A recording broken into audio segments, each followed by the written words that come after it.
Excellent! What's up everyone, welcome to Paul's Hardware. This is my monthly builds video for May 2016. Every month I do a couple builds. These are theoretical parts lists, so I'm not actually assembling anything today. So for any of you guys who are looking for actual builds, I highly encourage you to check out my builds playlist over on my YouTube channel. So just check that out. I'll put a link to this in the description. There you can actually watch me assemble things. What this video is all about is helping you guys, especially if you're new to computer building, just figure out what parts you should actually use, because sometimes choosing the parts, making sure they're all compatible, is a challenge. So there is some actual interaction with you guys in this video series, so I do ask for your feedback, and you all provide that for me via straw polls. So last month, what was last month? April. Yes, in April I asked you what PC builds you wanted to see for the May 2016 video, and while it was actually quite a shootout here when it comes to the voting, the NAS build won right here with 28% of the votes. So I'm going to be doing a NAS build today, and then I'm also going to be doing a GTX 1080 base build.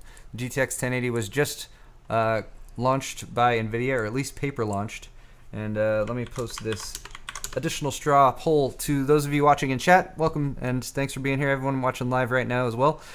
This is my question for next month, and it's kind of a more vague question than I usually ask on my monthly builds video, because I might not actually do a monthly builds video next month. At the beginning of June, I'm going to be in Taiwan for Computex, which is always a very exciting event, but it means I may or may not actually be able to do builds, so for that reason I've left it kind of vague. But what hardware are you guys most excited about? Of course we have NVIDIA's new GPUs, the 1080 and 1070. Those were just, again, paper launched, and they're available May 27th for the 1080. Intel's new enthusiast CPUs. Notice the next three all have asterisks next to them. These are rumored, so I can't confirm or deny their actual existence, but Intel's supposed to have some new enthusiast CPUs coming out. AMD is supposed to have new Radeon GPUs based on the Polaris codenamed GPU architecture. And AMD also has new CPUs and APUs on the horizon as well. Those are probably less likely to be available by next month as far as what I've heard. But you guys all please go vote on that, and when I come back and do this in June, or probably more likely July, I will base my builds on that. So I'm going to save the NAS build, and I'll do that second. I'm going to jump right into the GTX 1080 launch build. So GTX 1080 is NVIDIA's new GPU. It is currently the flagship in the 1000 series, if that's what they're calling it. And at launch, it's got some really impressive frequencies right out of the bat. The embargo hasn't lifted for full reviews of this card yet, so there's still some independent testing to be done. But everything NVIDIA has told us about is very impressive so far. The card has an MSRP of $600, or the Founders Edition costs $700. Now, what's been revealed about the Founders Edition in the past few days is that the Founders Edition is essentially what is NVIDIA's reference design, but they're creating the reference design and making it more of a premium product, I guess, for people. So they're charging a little bit more for the Founders Edition. It does have a really cool cooler on it and everything. I mean, they've redesigned it and all that kind of stuff. So take it or leave it. But basically what I'm here to tell you guys is that this Founders Edition card is probably going to be the only thing available come May 27th. We're not sure. There are board partners who might also have cards available, but that means that if you're gonna get a GTX 1080 on launch day, you're probably gonna be spending $700 versus $600 that you might be able to get if you wait a little bit of time in order to get the non-reference edition, I guess, the non-Founders Edition. So all that being said, let's talk about the rest of the products in this actual build. So $1,800 is the total price of this. I felt these products were all sort of in line with what you would want to get if you're getting a 1080. Granted, you can shave $100 to $300 off of the total cost of this build by shaving, cutting corners different places. So for instance, I have a 6700K. You could go with a 6600K if you wanted. I have a pretty nice motherboard. I mean, it's not super expensive, a Maximus 8 Ranger, but you could get, you could shave $30-$40 off the cost of a motherboard.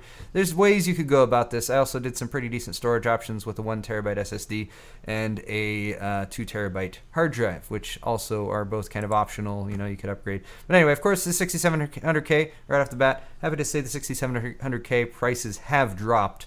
Thank God.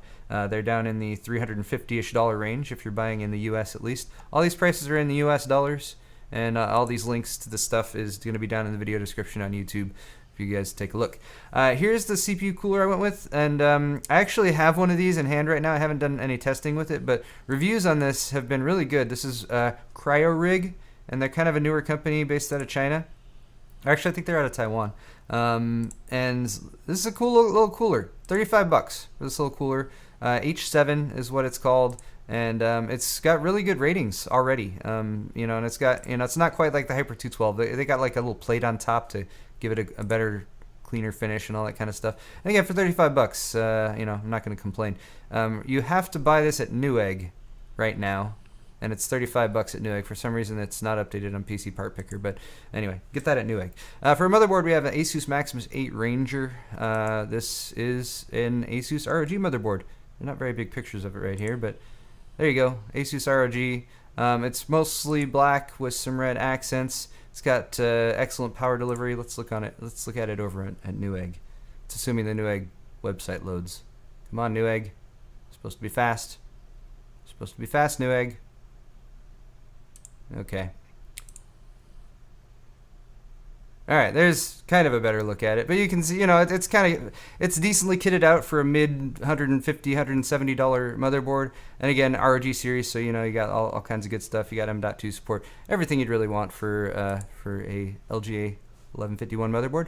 For memory, I kept things simple with the Corsair 16 gig kit, 2x8 gigs. I feel like 16 gigs is what you want to go with. Again, here you could shave a few dollars off the cost by going with like 8 gigs total.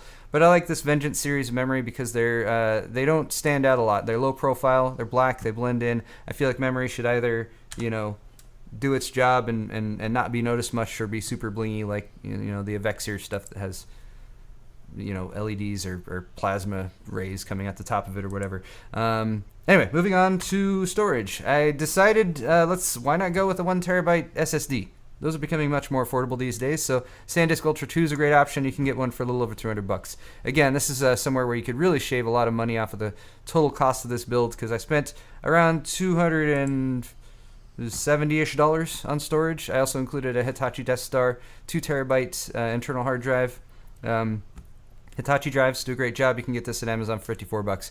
Again, lots of different options for your storage configuration here, but go with what works for you. Save some money if you want, or hey, 1 terabyte SSD is pretty impressive. The GPU, of course, as already mentioned, is going to be this good old GTX 1080 from NVIDIA.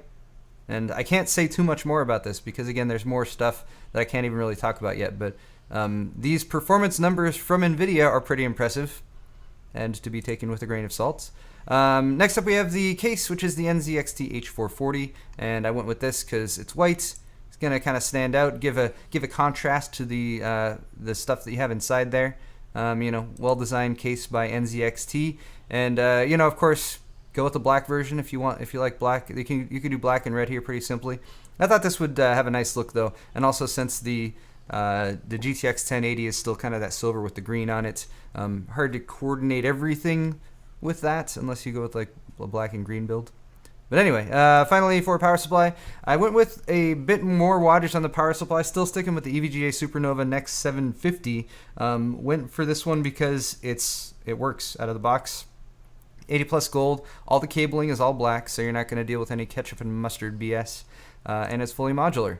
And these, I can't stop recommending these because $70 for this is a really good price. This is with a mail-in rebate, of course. But just $70, I can't recommend any other power supplies while these exist at the prices that they are. I'm sorry, but I can't. And that pretty much rounds it out. So yeah, again, guys, $1,800 is kind of what I would recommend for getting on board with this. And also the reason I went with that stronger power supply, 750 watts, you could probably get away with 550 or 600, is I really think that with the 180 watt design power of the GTX 1080, you could probably do a two-way setup with this. Don't quote me on that, but I think it's very, very, very possible. Yeah, that's it for build one. Let's move on to the second build, which again, based on your votes and your feedback, was a NAS build. So I built a NAS kind of recently. Actually, I'm building another system right now. I meant to mention this at the beginning. See this right here? Look at that. That's the system I'm building right now. Once I finish this, I'm going to go and finish building this. This is a Silverstone power supply with the custom sleeved cables by Insourced Customs. I was smart and didn't do it myself this time. I outsourced it. I outsourced to Insourced. That's weird. Okay, back to my point though, which is that here's a maximum storage, minimum wattage NAS build. Now, I recently built the NAS. I used some leftover parts, some parts that I already had lying around to kind of assemble the thing, and I think that's a very popular thing to do for a NAS. This is the NAS that I would build if I was building it from the ground up with new parts. So anyone who's thinking about building a NAS, I would really strongly consider looking at what you have on hand first already. Like, I mean, if you have an old Sandy Bridge system or something like that, it's a great option to take that and repurpose it for a NAS. If you're using FreeNAS and you're using ZFS, you definitely want to have lots of memory, and you also want to have ECC memory if possible. And that was the one thing that I didn't have for my FreeNAS build, was ECC memory. And as a result, I'm considering rebuilding it once again. I'll see if that actually happens. But if you're building a new NAS, here's some options I think you should consider. First off, we have this ASRock Mini ITX. It's an Atom-based motherboard, so it's got the motherboard as well as an Atom processor built into it. Which is pretty cool. So that's why it costs a little bit more, but remember, you're getting the motherboard and the processor there. I got 16 gigs of ECC memory. I got some WD red hard drives. I got a Silverstone NAS case, which has external bays that you can remove, which is very convenient. And I have a Corsair power supply, which is way overkill, but I'll come back to the reason why I chose that power supply in just a moment. First off, this motherboard. Let's look at it on Newegg, because they usually have good pictures, assuming it loads. All right, so this is a C550D4i Mini ITX server motherboard, and look how fancy it is. I kind of like this. Why do I like this? Well, it's got passive cooling for one thing. Since it's got an Atom processor, they don't get too hot, but it can get the job done. There's a upgraded version of this motherboard as well that has an additional 4 cores on the Atom processor. You might also consider it, but it costs a good $100 to $150 more. So I decided to go with this one. It's also got lots of SATA, so you'll notice I read the specs and it listed like 10 SATA ports, but I'm seeing 12 on here. I don't know what the deal is with that, but you know, it's got lots of SATA ports. Let's just say you're building a NAS, you want lots of connectivity. You also have 4 RAM slots. So even though I'm using a 2 by 8 gig kit of ECC memory for 16 gigs, I could easily drop in more and upgrade that in the future. So that's pretty nice as well. This was originally recommended by Wendell. He did a build with this a while back. It's not necessarily brand new, but I think it's a great option, and it's something I might actually invest in for my NAS, because keeping those, if you're building a NAS for 24/7 use, keeping the power draw at a minimum, especially when it comes to the CPU, is going to be pretty useful for you. All right, moving back over to the memory again. This is just a really basic Crucial server memory. Look, it's hideous and it's green, but it doesn't matter because it's DCC, error correcting. It's got an extra little DRAM chip on there that it uses for parity. And the only real drawback of ECC memory is it is, I don't know, almost twice as much as non-ECC memory. Also, Hero is snoring right now. Sorry about that. Hero, wake up. He's loud. Okay, for storage, if you're building a NAS, I highly, highly recommend getting yourself not consumer-grade hard drives. Like, if you look at the WD lineup, for example, they do color-based, so it's really easy to talk about. WD green drives and WD blue drives are not rated for enterprise use or for use in NAS bays or that kind of thing. So green and blue drives, I don't recommend. They're only used for like 8-ish hours of a day use max. What you want is a WD red drive. Those are made specifically for NASes. Or WD black drives or WD enterprise drives are also, they have the same kind of special technology going on in there. It's made so that when there's vibrations from other drives that are next to it, it can handle that better without having read-write errors and that kind of thing. Anyway, WD red drives, I've been a big fan of. They're actually recommended by FreeNAS. I have 4 of them. I put 3 of them in this build. Oops, I'm on the wrong page. I put 3 of them in this build, so that is about $450 worth of drives. I think this would be a great start-out solution for somebody, because you could have a parity drive, give yourself 8 terabytes of storage, and you'd have one drive could fail and you'd still be okay. But again, since a lot of NASes are built with kind of older hardware, that kind of thing, you don't necessarily need to buy any drives if you already have drives that you can use. But again, I really recommend going with drives that are built for NAS use or enterprise use or 24/7 usage. 2 more things for this. One is this case, the Silverstone DS380B Mini ITX Tower case. Now here's another thing that you may or may not want to go with if you're considering a NAS. This case, for instance, has these drive bays on the front, so it's made to be a NAS. You can label all these, know which drives are where. You have a drive that fails that pops up on your FreeNAS UI or whatever. You could spot whatever drive it is, pull it out, pop another drive in, it'll rebuild, and you'll be good to go. Whereas if you use a more traditional style case, you might have to dig in there to pull the drives out. It might be a little bit more difficult. Now the flip side here is that this uses SFX power supply, so I did need to kit it with a smaller size power supply, and the smaller size power supplies are more expensive. And then I was reading some reviews on this that said it's a little bit more of a challenge to build in if you need to get back into the system after you've built in it. They were so-so on that, but $140 for that, and I think the convenience of having those external bays would be convenient. Moving on to the power supply. Again, this power supply is kind of ridiculous for this build, but it's $90. This is Corsair's SF series, so this is the new Corsair series that's, SFX and fully modular. Look, nice cabling. You have nice black cabling to match with your green PCB motherboard or whatever. But I didn't really get this for the black cabling or anything like that. All I got this for was because it was SFX and it was 80 plus gold. If you want to shave another $40-50 off the cost of this, there's 80 plus bronze rated SFX power supplies that are in the 250 to 350 watt range. And if you look at the total estimated power draw of this entire system, at least according to PC Part Picker, it's 103 watts. So that's not all that much. Clearly, a 450 watt power supply is way overkill. But if you want SFX and 80 plus gold, those are the drives that are available. There's nothing less than 450 watts. I think one of those bronze power supplies would probably be just fine as well. But now you could add a graphics card to your NAS. No, you probably shouldn't. Nobody should do that. Anyway, that is all for this video, guys. I hope you have enjoyed. Thanks to all you guys who have jumped into chat and said hello. Nocturne Kitty and Punk Poets is here. Wow, there's lots of people who've jumped in there. So thanks all you guys for stopping by and saying hello. I'll be back very soon with this build for my wife.